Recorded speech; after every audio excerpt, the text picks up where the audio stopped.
Graça e paz, querido. Mais uma quinta-feira, mais um tempo juntos aqui para falarmos a respeito de mais um livro das Escrituras. Esse é o nosso panorama bíblico. Essa aula é a aula de número 26 e o tema hoje é o livro de Eclesiastes, mais um livro da literatura de sabedoria encontrada dentro das Escrituras.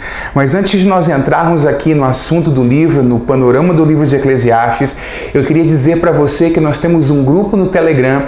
E nesse grupo do Telegram é colocado toda quinta-feira, às vezes acaba acontecendo de não ser na quinta, mas sempre o esboço do livro é colocado lá para que você possa acessar, ter o material em casa para um estudo posterior, se assim você desejar. É só procurar Igreja Batista Videira no Telegram. E se você ainda não curtiu o canal da nossa igreja, faça isso, ativa aí o sino de notificação e aí quando estiverem acontecendo os cultos, aulas infantis, até mesmo o PB, isso tudo vai estar chegando para você. O conteúdo das nossas lives vão ser avisados aí para você. Então vamos lá, o livro de Eclesiastes hoje. O título do livro no hebraico é Kohelet, que significa pregador, alguém que se dirige a uma assembleia. Na nossa língua, na língua portuguesa, o título do livro vem da língua grega, que é Eclesiastes. Eclesiastes não fala do pregador em si. Eclesiastes é uma palavra grega que significa função do pregador, aquilo que o pregador faz. Ok? A autoria do livro é atribuída a Salomão.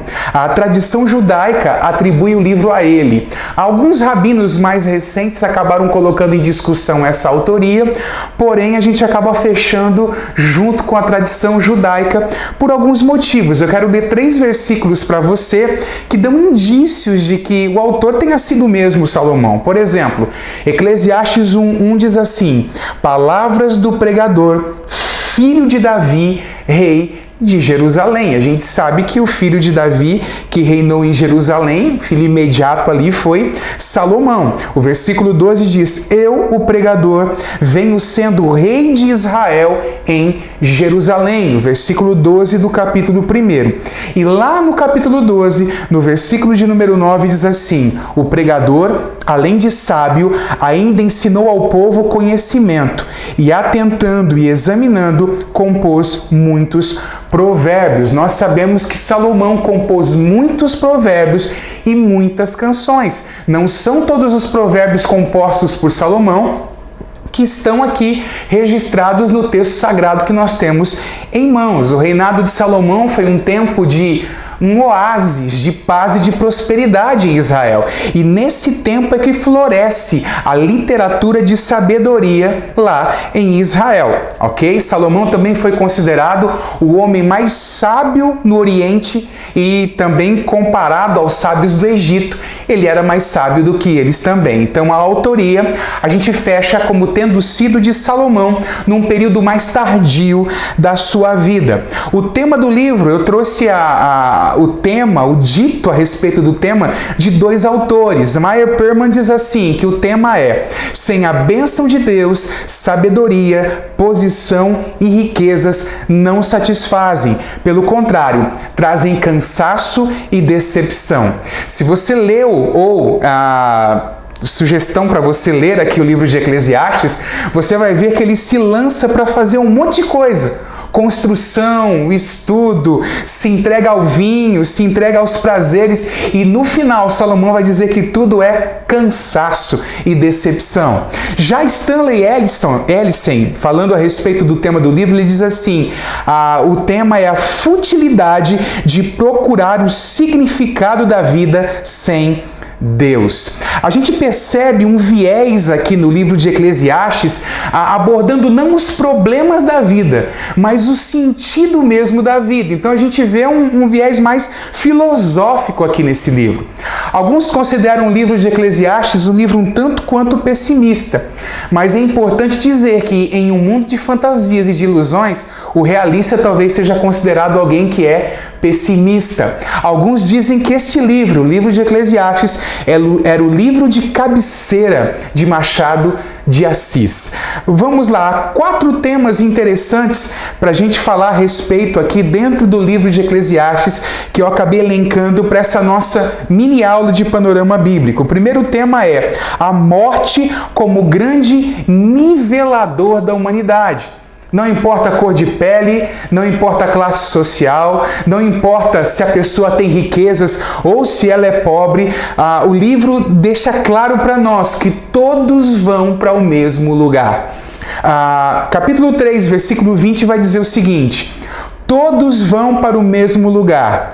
Todos procedem do pó e ao pó voltarão. Então, o livro de Eclesiastes coloca a morte como grande nivelador da humanidade. Uma outra palavra muito recorrente aqui no livro de Eclesiastes é a palavra vaidade. Essa palavra vem do hebraico hebel e ela aparece 35 vezes aqui no livro de Eclesiastes. O que significa hebel? Significa sopro, vapor, oco, vazio. Trazendo para o português brasileiro, a gente poderia traduzi-la como bolha. É algo que exprime algo que é transitório e insatisfatório.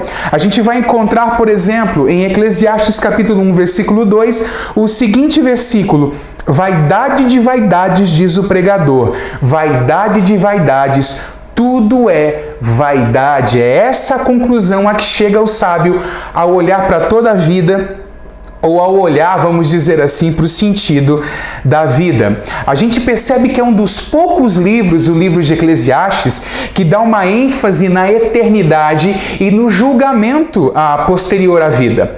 A gente vê, por exemplo, capítulo 3, versículo 11, o seguinte: Deus fez tudo formoso no seu devido tempo. Também pôs eternidade no coração do ser humano, sem que este possa descobrir as obras que Deus fez desde o princípio até o fim. Então o livro aqui menciona a eternidade e diz que Deus colocou a eternidade no coração dos homens. É exatamente por isso que o coração humano não consegue se satisfazer com as coisas dessa vida. O coração humano foi feito para satisfazer com algo que está além do plano material, além desta vida, que é o próprio Deus. Alguém já disse que há um vazio no coração do homem do tamanho do próprio Deus. Talvez possa ter surgido uma pergunta quando eu comecei a falar aqui a respeito de eternidade e de julgamento: por que os livros do Antigo Testamento não enfatizam com tanta ênfase como os livros do Novo Testamento? É importante lembrar você que a revelação especial de Deus, os livros aqui que foram escritos, essa revelação especial, uma revelação progressiva, ou seja, à medida que o tempo vai passando, Deus vai revelando mais coisas, ok? O Novo Testamento, com a vinda de Jesus, nós temos o ápice da revelação de Deus. Falando ainda sobre o assunto de julgamento dentro do livro de Eclesiastes, a gente encontra no versículo 17 do capítulo 3 o seguinte: então eu disse a mim mesmo, Deus julgará o justo e o ímpio, porque há um tempo para todo propósito e para toda obra. Capítulo 11, versículo 9 ainda diz assim: alegre-se, jovem, na sua mocidade, e que o seu coração lhe dê muitas alegrias nos dias da sua juventude. Ande nos caminhos que satisfazem ao seu coração e agradam aos seus olhos. Saiba, porém, que de todas estas coisas Deus lhe pedirá contas. E o último versículo do livro vai dizer para nós: porque Deus há de trazer a juízo todas as obras, até as que estão escondidas, quer sejam boas, quer sejam más. Então a gente viu aqui dos temas, do livro de Eclesiastes: a morte como grande nivelador, a vaidade, tudo é um sopro, vapor, oco e vazio. A gente vê que esse livro dá uma ênfase na eternidade, no julgamento. E por último, a gente percebe aqui no livro de Eclesiastes que é um livro que nos incentiva a ter prazer nas coisas criadas. Eu não sei se você já ouviu a palavra ascetismo.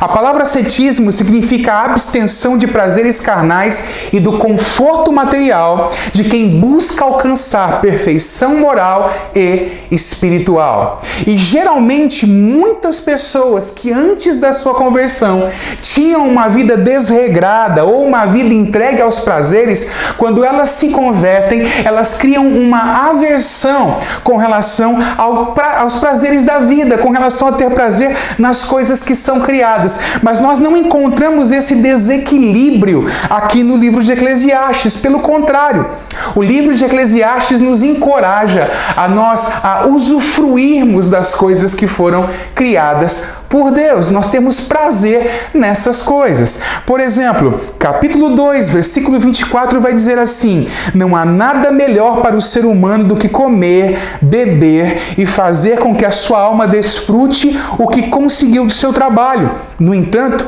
vi também que isto vem da mão de Deus. Então esse livro nos incentiva a termos prazer ao comer, ao beber, ao desfrutar das coisas boas que Deus tem nos dado, do fruto do nosso trabalho, como está declarado aqui nesse versículo.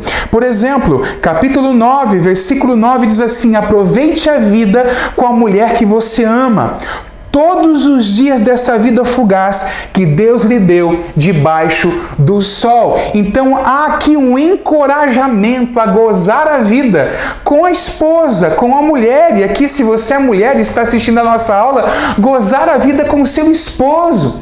Os prazeres da vida, o prazer de estar em família, até mesmo o prazer sexual, que é um prazer conjugal.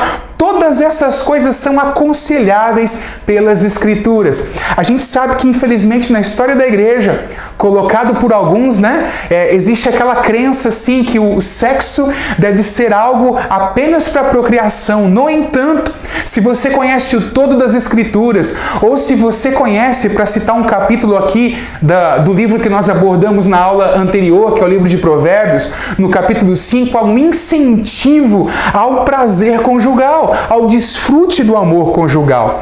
Então a gente percebe aqui em Eclesiastes que o prazer, ou ter prazer, gozar das coisas da vida, é uma dádiva e é uma bênção da parte do Senhor. Mas sempre gozando dessas coisas, tendo Deus como centro da nossa vida. A gente entende aqui que o perfeito equilíbrio a gente encontra em um versículo lá do Novo Testamento, 1 Coríntios, capítulo 10, versículo de número 31.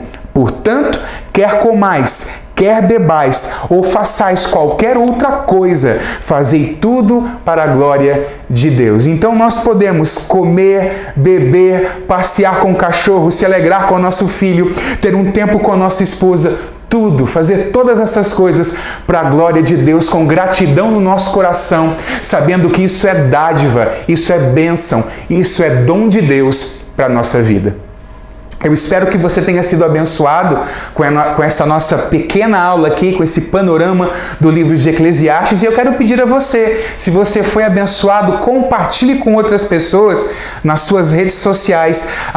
Ajude com que esse conteúdo bíblico seja divulgado para mais pessoas. Deus abençoe sua vida, em nome de Jesus.